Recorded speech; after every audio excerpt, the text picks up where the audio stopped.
Hey there, my name is Michael and I recently graduated from the University of Waterloo with a degree in mechanical engineering. So a little bit about UW. UW is located in a city, surprisingly, called Waterloo, which is somewhere right over here in southern Ontario. Here's a map of what the campus looks like. It's actually decently big, and a decent chunk of the building in this map is actually residence building. What do I like most about my program? So like most other UW grads, if you ask them this question, they're going to tell you the same thing. Their favorite part about the program has to be co-op. So what is co-op? Co-op is essentially a very unique internship structure in undergrad offered in most UW programs. Basically it works like this. So when you start your studies in September, you study on campus for the first 4 months, and then while you're studying you got to find a co-op job, because within 4 or 8 months time you will finish your studies for that term and then start working full-time at some company for 4 months. University of Waterloo has an online platform where you can submit applications to co-op jobs called Waterloo Works, but you can also apply externally on any job board of your choice, so like LinkedIn or Indeed. All engineering programs, as far as I know, have co-op, and it is mandatory to do. If you don't do co-op, you can't graduate. And once you graduate, you basically end up with 4 years of undergraduate study and 2 years of real life work experience through co-op, all within 4 years and 8 months. How is that possible? Well, it's possible because you don't get any summer or winter break. It's basically schoolwork, schoolwork, schoolwork until you graduate. But you do get about like a week and a half and 2 weeks between your study and your co-op term, so that's like your little bit of a break. If you look on the diagram right here, if you were to start school in September 2024, which is this year, right, you finish your last exam in April 2029, so it's 4 years and 8 months, so basically a 5-year program. So where do most people end up for their co-op jobs? Well, it depends on where you apply to and of course how capable you are. I personally know a lot of people who went to top tech companies in the US and California. For example, Apple, Tesla, Google, Amazon, whatnot. Banks and government positions within Canada are also available and pretty popular as well. You can find all these jobs on Waterloo Works, which is Waterloo's co-op internship application portal. And of course you can go externally, you can go on LinkedIn, you can go on Indeed, you can use your connections and all that. So you're not limited to where you're able to go.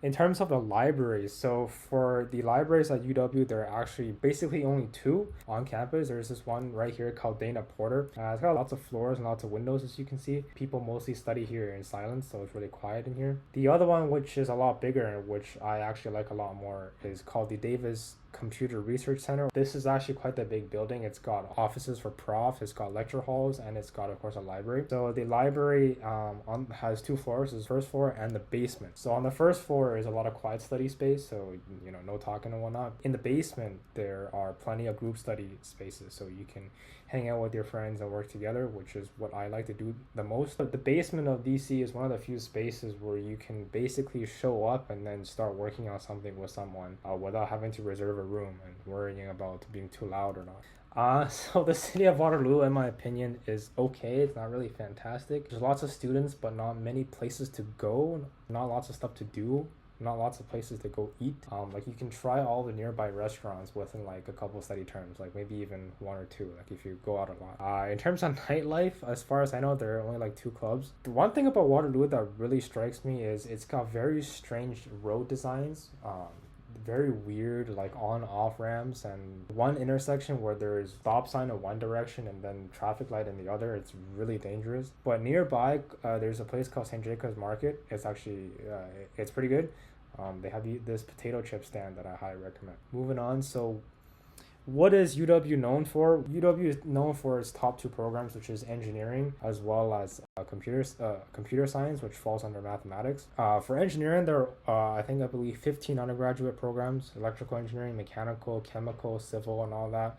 You go on their website, knock yourself out. For mathematics, yes, like I said, computer science falls under the math faculty at the University of Waterloo, so that's why it's really popular. And of course, they also have like finance programs, and there's this one called accounting and financial management. There's also one called farm finance and risk management or something like that. Really popular programs. Lots of people apply, lots of people study it. So in terms of the workload, all engineering programs at the University of Waterloo are very intense when it comes to the workload. So mainly a big part of it comes from the number of lectures that we have per day and per week. As you can see, this is my first year schedule. These 2 right here are actually different from each other.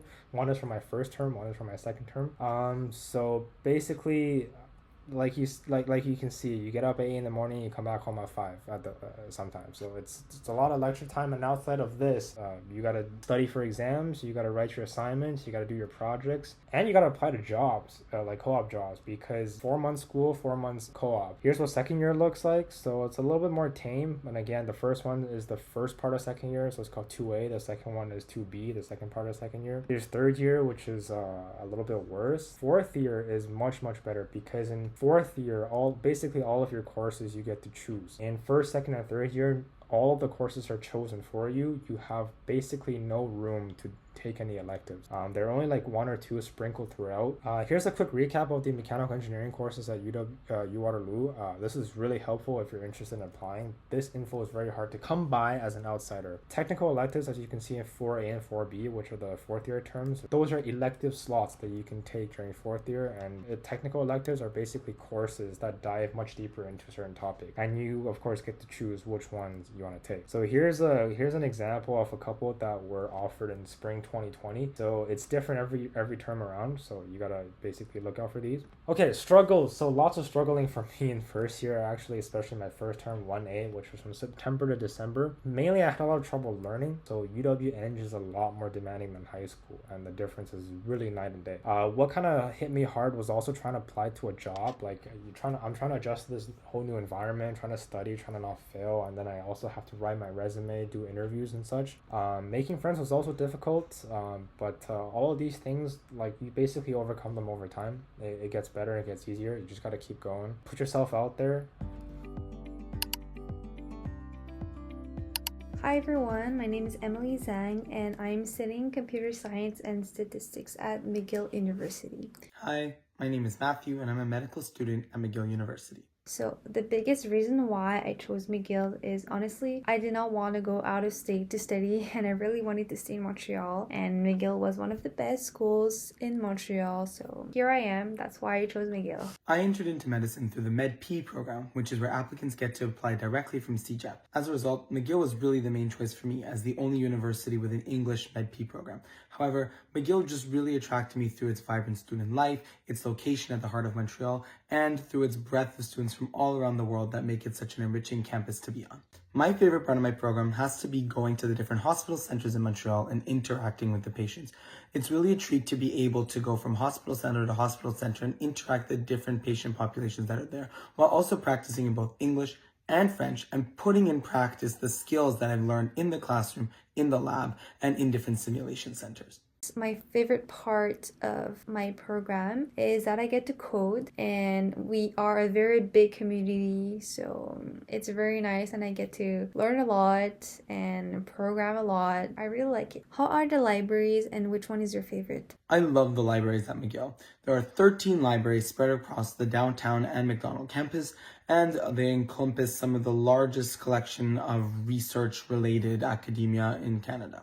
Specifically, my favorite has to be the Schulich Library. It's been recently renovated and has 6 floors, each to meet your different needs. So some of them talking floors, some of them silent floors, some of them hushed tones, and they even involve some private study pods. So it's really the perfect place for everybody to go study and to meet up with some friends and get some work done. I think I have been through all of the McGill libraries, and I can tell you that my favorite one is definitely Schulich, especially underground. It was my favorite one during my first year. And yeah, can you describe the city your university is in? I'm really thankful that McGill is located in the heart of Montreal. It means that just by walking out the main gates, we're on one of the biggest streets in downtown and have access to a lot of amazing restaurants, shopping centers, or other cultural experiences right at our doorstep. Montreal is a really beautiful city as well, with a lot of different neighborhoods that mix together English and French, that mix together the industrial but also the residential and some of the historic part if you decide to go to the old port and walk around. There's also a very walkable city with good biking availabilities. They also have really great public transport, so it's super simple to get from one part of the city to another. I make really good use of that when I'm going from McGill campus to a variety of hospitals or when I'm going to visit different patients. One bad thing about it is that there's a lot of constructions and the construction never ends. But other than that, it's really nice. Are there any programs your university is known for? McGill is typically known for its medicine and its law programs. However, it offers excellent programs in the realms of engineering, sciences, English, the humanities, arts, music, education, etc. It really has a lot of different programs that touch upon your specific needs, as well as minors, honors, and other sorts of changes to the degree that can then complement your program. McGill is also a very big university for research as well. So what does a typical week looks like in terms of the workload? So usually I would take 5 courses a semester, and if not, I usually do an internship during a semester. I always altern. So one semester I would be doing course load, and another semester I would be doing an internships with like one course at the same time. A typical week, let's say if I have 5 classes this semester, I would study for like 4 hours per day. Yeah, do homework. My workload is just homework and homework.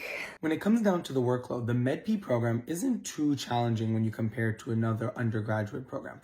We take 5 courses a semester. 3 of those have to be core courses, and the other 2 have to be electives within the realm of science, and also some complementaries that we can take in humanities, arts, etc. I took, for example, a sociology class, while some other friends took music classes, etc.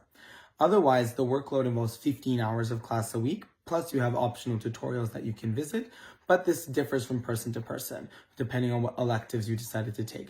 As for studying, that really comes down to you, but they recommend that for every hour of class time, you're spending about 2 hours a week studying.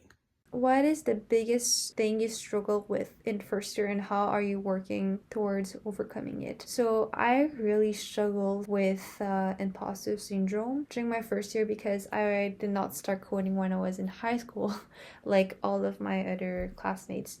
So I struggle a lot with that, and I still struggle now. How I'm overcoming it is that I'm constantly trying to gain more skills, and I am doing internships, I'm participating in hackathons, and I'm constantly learning. So hopefully with the new skills I gain, I'll feel more confident and I'll overcome imposter syndrome. The biggest thing I struggled with in the first year was definitely just getting adjusted. It's a really big switch going from high school or CJEP to university, and it can be really daunting as well, especially if you're coming from a smaller school. The main thing to remember is that everybody is in the same boat as you, and McGill knows that, so they offer a whole bunch of services to you to help you acclimatize and get used to it. Take advantage of events such as Frosh or other sort of networking events within your major to help you meet new people and find a support system that'll get you through this. Also, if you're in residence, make friends with other people there to then help you get used to the pattern and life of living alone. It can be really challenging, but also super rewarding at the same time. And if you're able to grasp that at the start, you've really got an excellent time ahead of you. And if I were to choose another university, I would probably go out of state, maybe the United States, and go to like Georgia Tech or UC Berkeley, because those are very good schools for computer science. And yeah, thank you. Hello, my name is Jasmin, and I'm a 4th year student at the University of Toronto studying Neuroscience and Physiology.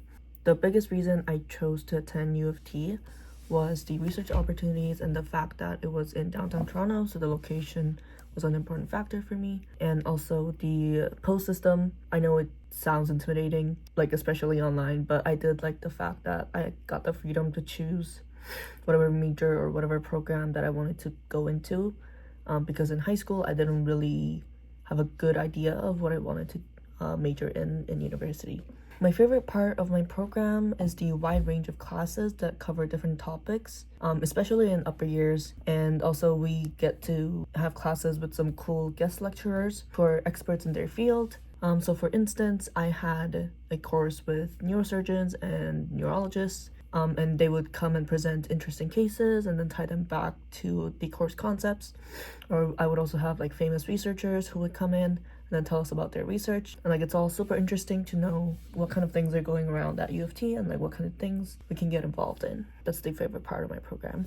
So our libraries are quite good. I think we do have like very good facilities and they're well maintained. There's like a mix of old and newer places to study. And even if you're not in a library, there's plenty of spaces to study on campus. And I do believe we have 40 or more libraries across all 3 campuses, UTM, UTSC, and UTSG. But there are the most libraries on our main campus, which is U of T St. George. I guess my personal favorite is either the Emmanuel College Library or the University College Library, because they both give like dark academia vibes. But the University College Library is also like, it looks pretty brand new, and so it's a mix of both.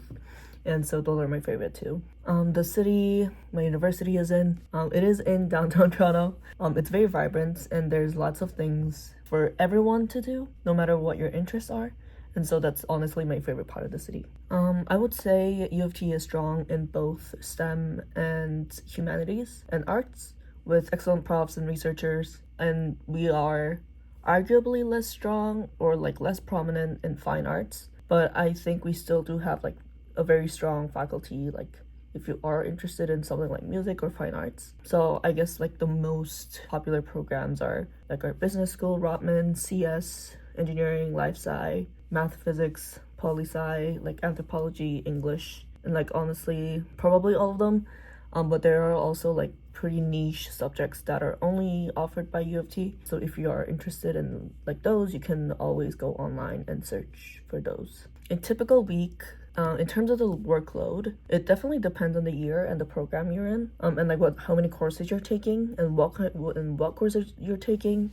There's definitely like courses that are more time consuming than others. Personally, I spent a lot of time in first and second year just going to classes, tutorials, and labs, and so that took a lot of my time. But then I found that as I go like to more upper years, like third and fourth year, I had less class time, but then I was like spending more of my time on extracurriculars like research, jobs, like whatever, like clubs or whatever. That tends to happen with pretty much everybody because they do get more involved in things outside of school. And like in other programs, they might have like internships and such.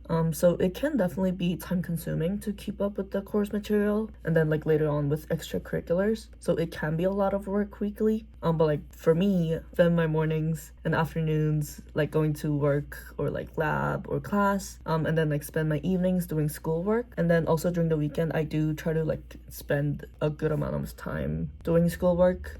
Either that's like catching up or like working on assignments or things like that.